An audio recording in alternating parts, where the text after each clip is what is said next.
Well, hello again and welcome. This is Robert Schein, Managing Director and Partner of Blanke Schein Wealth Management. Today is Thursday, December 10th of 2020. Several headlines we're going to discuss today on our daily updates. Thanks for watching, and let's get right down to our daily updates. Before I begin, I want to appreciation and message to our viewer. You know, as we do our daily updates here at Blanke Schein Wealth Management, I've done since March of this year. We received tremendous feedback. A lot of you have provided us sort of liking and subscribing and then sharing with friends and family. All of that is wonderful. In fact, yesterday we received 8 individual emails on our daily update and just letting us know, your support and your thoughts as it relates to that. Now, on a go-forward basis, if there are some topics you'd like for me to address, please just write us, let us know. So this is for you just as much as we want to inform you. So let's make it at least the most valuable it could be for the day you spend and the time you spend with me. So thanks for watching. Let's get right to our topics right now. I'll spend about 30 seconds on this. Consensus is building towards a Stimulus 2.0 CARES Act in terms of Congress. A lot of in the news cycle agree to disagree on one thing, but they're in terms of the terminology or what's actually in the next bill and the stimulus that's going to be passed.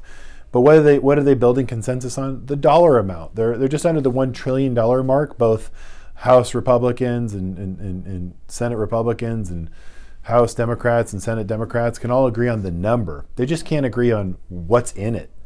That doesn't surprise any of us. It shouldn't surprise any of you at home. Why would you start with a number and build consensus around that and then go for what's in it? So I don't know. So this is how the sausage is made. We get the front row seat. But the reality is, if we go to topic number 2 of the day, we just had the U.S. update their numbers for the initial jobless claims. We're up about another 115,000 week over week. And this is just after Thanksgiving. This number reported. So it's about 853,000 new initial jobless claims, and that's not good. I mean, that really then goes back to topic number 1, which is for Congress to get their act together, because there is a significant portion of the United States right now that needs assistance, and the fact that they continue to play political football is, I think we should all remember this as we go in and vote going forward, because there are people that actually are in serious need. So finally, in Strategis' update of the day, I saw they updated their asset allocation, overweight, underweight, and just neutral weighting as it relates to the sectors of the S&P 500.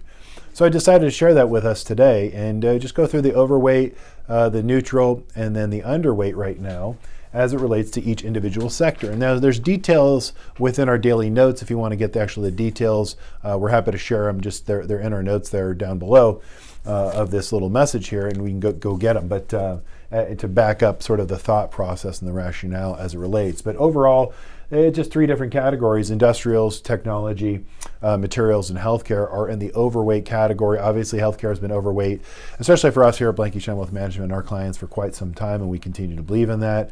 As well as healthcare is sort of added to the overweight as we see a Biden administration and new policy changes on the forefront in 2021. It's going to be very favorable to healthcare, so that actually gets moved into the overweight category as we get closer to Inauguration Day. That being said, we also have financials, energy, communication, and consumer discretionary in the neutral weighted spot. What's different there since last report is that financials and energy are now moved to neutral from underweight. And that's significant because we're seeing a recovery in energy, especially from earlier this year, as we see oil prices stabilize, as well as financials. We're going to watch the 10-year Treasury. If the 10-year Treasury, which is stabilizing right now, and starts moving its way up into 2021, that's a positive for the financial sector at large, simply because their net interest margin, the margin, basically, here's the bottom line. Banks aren't paying us for any of our cash at the banks. And they're borrowing it for a significant discount. They're making money on the spread.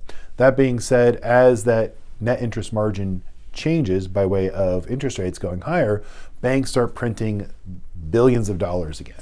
So as interest rates rise, banks is a favorable sector. So they're moving up into the neutral category right now. And then the underweight, according to Strategis right now, utilities seem to be over fair value right now in terms of valuation. We have real estate, both commercial as well as sort of malls, if you will. Obviously, if you can't go to your shopping mall here, and if you did, the one across the street from where we are here, it's a 50% occupancy. And I don't mean traffic, I mean occupancy. So the mall areas of REITs are sort of suspect right now and sort of to be underweighted at this moment in time.